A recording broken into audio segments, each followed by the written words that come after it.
আজকেও বাংলাদেশের অনেক আলেম ওলামা আগামী নির্বাচন এমপি নির্বাচন করবেন, তার মধ্যে গুরুত্বপূর্ণ অন্যতম আমাদের প্রিয় ভাই মুফতি আমির হামজা।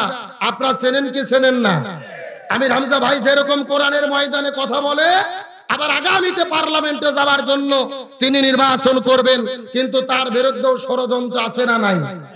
গত কয়েকদিন আগে সাংবাদিকদের সামনে এক বক্তৃতা দিতে গিয়ে তিনি বলেছেন যে নবী শব্দটি এসেছে নাবা থেকে। নাবা অর্থ হলো সংবাদ বহন করা, সংবাদ বাহক। সুতরাং যারা সংবাদ বহন করে তারা যেহেতু সাংবাদিক, সেই দিক থেকে আমাদের নবীও হিসেবে সাংবাদিক ছিল।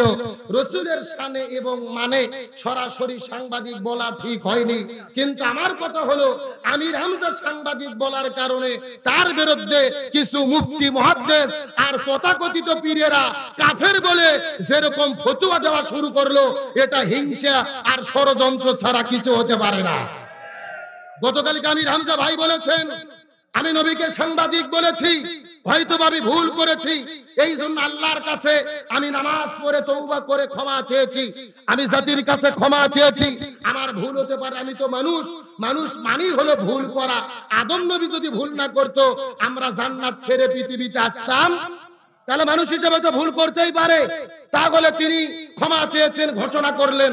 এখন আমার প্রশ্ন, মুফতি আমির হামজা আল্লাহর কাছে তওবা করলো, ক্ষমাও চাইলো, তওবা করলে কে মাফ করে দেয়? এখন আমির হামজাকে আপনারা যারা কাফের বলে ফতোয়া দিলেন, আপনাদের কি হবে? আপনাদের ফতোয়া কোথায় যাবে? যারা আমির হামজাকে বললেন গাঁজা খেয়ে বক্তব্য দেয়, যারা আমির হামজাকে বললেন ও পাগল হয়ে গেছে, পাগলা বক্তা। এখন আমি প্রশ্ন করতে চাই, শরীয়তের বিধান হলো কেউ যদি কাউকে কাফের বলে আর ও যদি কাফের না হয়, ওই কাফের ফতোয়া ফিরে তার দিকে চলে যায়। এ কথা বলে না কেন? বুখারী শরীফের প্রথম হাদিস ইন্নামাল আমাল বিন্নিয়া, প্রত্যেকটা কর্ম নির্ভর করে নিয়াতের উপরে। আমির হামজা কি নিয়তে বক্তব্য দিল, কেন দিল, ব্যাখ্যা কি, মনের বিশ্বাস কি, সেই তো ভালো জানতো, সে তো ক্ষমা চাইলো।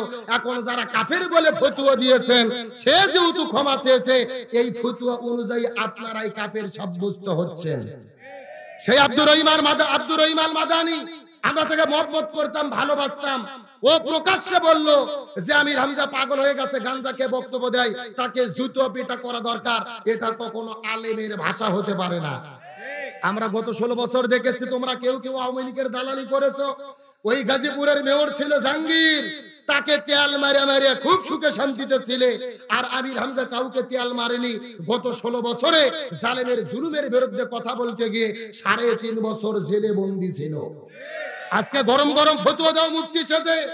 আমির হামজার সেই অবদানকে তোমরা ভুলে গেলে। ভুল কার না হয় সমালোচনা করেন, সংস্কারের উদ্দেশ্যে এসে সাফ দেন, তবে সংস্কার দেওয়ার নামে কাউকে কাফের ফতোয়া দিয়ে পাগলা বলে এগুলো বলা সংস্কারের উদ্দেশ্যে সমালোচনা নয়, এগুলো অপমান করার উদ্দেশ্যে কথা বলা। আর প্রকাশ্যে কাউকে অপমান করার জন্য যদি আপনি কথা বলেন, এটাও এক ধরনের অপরাধ।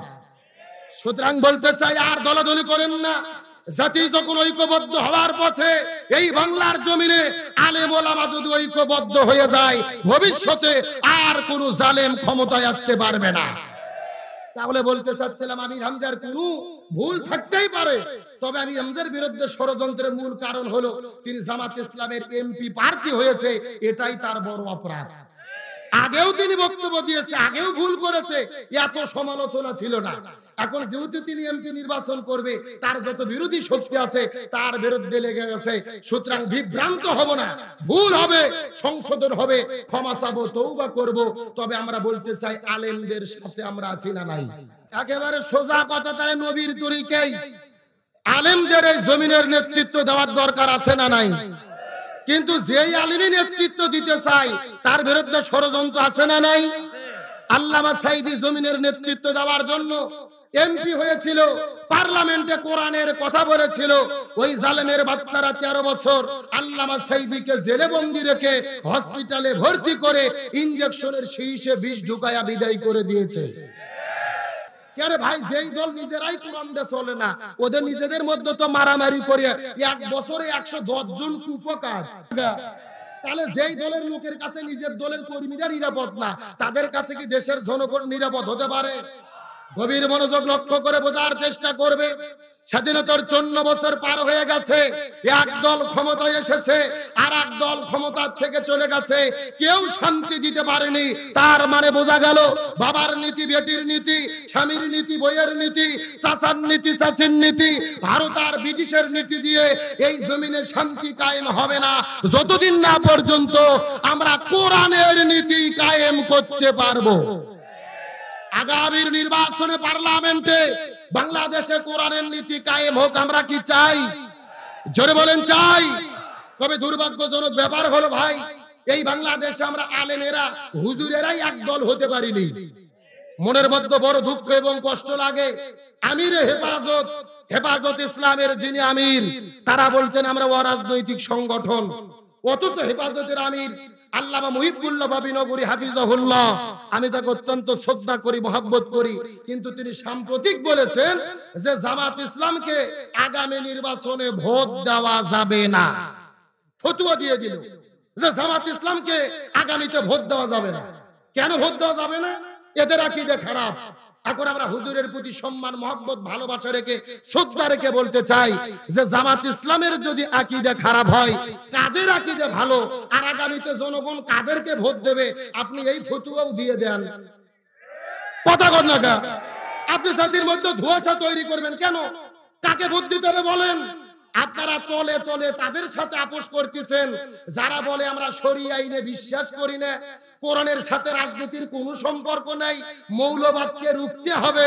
আপনি বলতেছেন জামাতের আকীদা খারাপ, আর যাদের পক্ষে অবস্থান নিচ্ছেন তাদের তো আকীদাও নাই, ঈমানও নাই। এ কথা কন না কা? এরে যারা বলে শরিয়া আইনে বিশ্বাস করি না, এদের কি ঈমান আকীদা আছে? যারা বলে কোরআনের সাথে রাজনীতির সম্পর্ক নাই, ঈমান আকীদা আছে?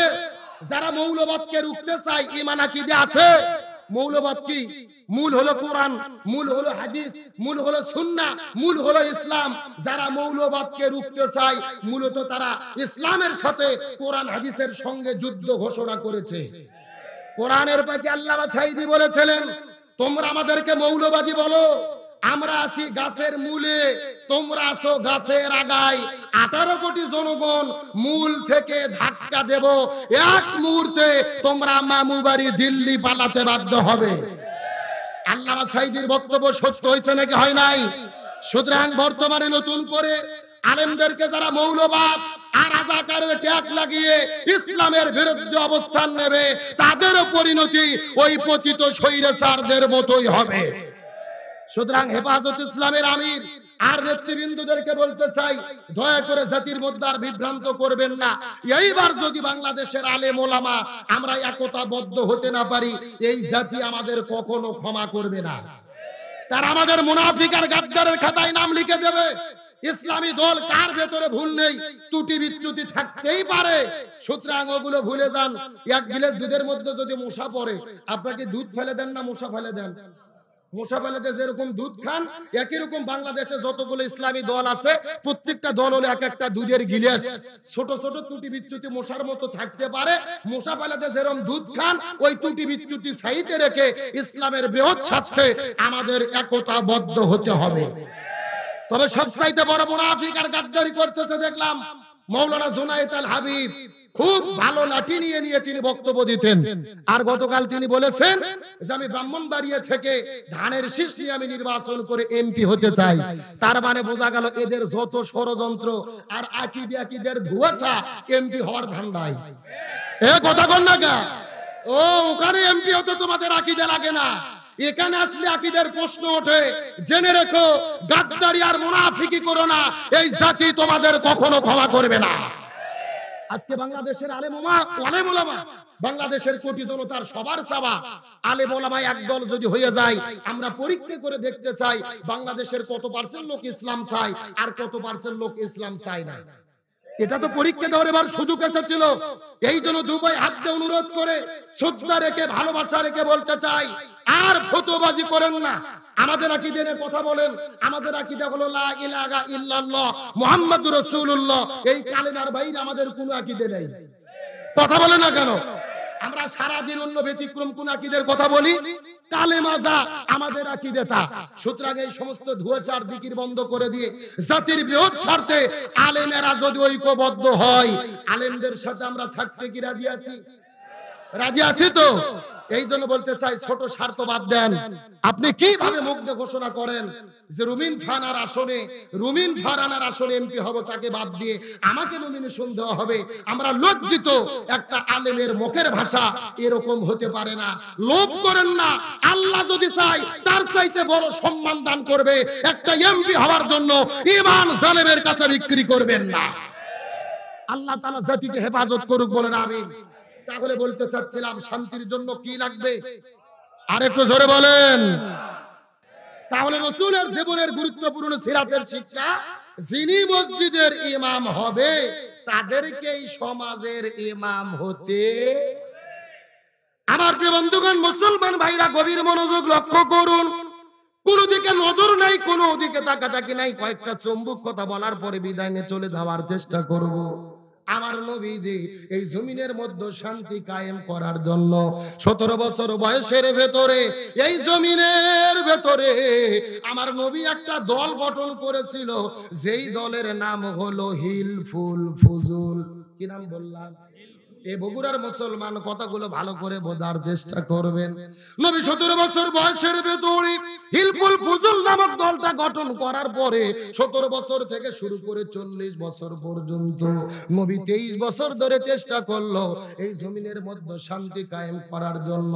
কিন্তু দুর্ভাগ্যজনক ব্যাপার হলো 23 বছর ধরে নবী চেষ্টা করার পরেও এই জমিনের ভেতরে শান্তি কায়েম করতে পারলো। এ বগুড়ার মুসলমান গভীর মনোযোগ বোঝার চেষ্টা করবেন। নবীজি 23 বছর ধরে চেষ্টা করেছে, কিন্তু জমিনের ভেতরে শান্তি কায়েম করতে পারলো না। কিন্তু নবীজির বয়স যখন 40 বছর হয়ে গেল, আল্লাহ নবীজির উপরে কোরআন নাজিল করলেন। আল্লাহর নবী কোরআনের দাওয়াত দেওয়া শুরু করে দিল। ওই কোরআন জমিনে বাস্তবায়ন হয়ে গেল, জমিনে শান্তি প্রতিষ্ঠা হলো। নবীজির জীবনটা দুই ভাগে ভাগ করার চেষ্টা করেন। এই যে 17 থেকে 40 পর্যন্ত নবুয়ত পাওয়ার আগে 23 বছর, আবার 40 থেকে শুরু করে 63 পর্যন্ত নবুয়ত পাওয়ার পরের 40 বছর। আগের 40 বছর নবী চেষ্টা করলো তার দলের মাধ্যমে, কিন্তু জমিনে শান্তি কায়েম করতে পারলো না। পরের 23 বছরে নবীজি কেন শান্তি কায়েম করতে পারলো? এর পেছনে কারণ হলো, আগের 23 বছর নবীজি চেষ্টা করেছে, নবীজির দল ছিল, কিন্তু নবীজির দলের সংবিধান আল্লাহর কোরআন ছিল না। কথা কি বোঝা যায়? এ ভালো করে বোঝেন। আপনার আমার মতো 2 টাকার ছুটকে ফাটকে হুজুর না, এলাকার তেল তেলা গোয়ান্দার নেতা না। স্বয়ং বিশ্ব নবী 23 বছর ধরে তার দলের দ্বারা চেষ্টা করেছে, জমিনে শান্তি কায়েম করতে পারেনি। কারণ তখন নবীর দল ছিল, দলের সংবিধান আল্লাহর কোরআন ছিল না। তার কারণ কোরআন তখন নাজিলই হয়নি। কথা কি বোঝা যায়? কিন্তু 40 বছরে কোরআন নাজিল হলো, নবী কোরআনের দাওয়াত দিল, জমিনে কোরআন কায়েম হলো, শান্তি প্রতিষ্ঠা হয়ে গেল। তার মানে এই আলোচনায় রাসূলের সিরাতের শিক্ষা হলো, এই বাংলাদেশের ভেতরে যেই দলগুলো শান্তি কায়েম করতে চাচ্ছে, ওই দলের দ্বারা এই জমিনে শান্তি কায়েম সম্ভব নয়, যেই দল আল্লাহর কোরআনের সংবিধান দিয়ে পরিচালিত হয় না। কথা কি ক্লিয়ার না ভেজাল আছে?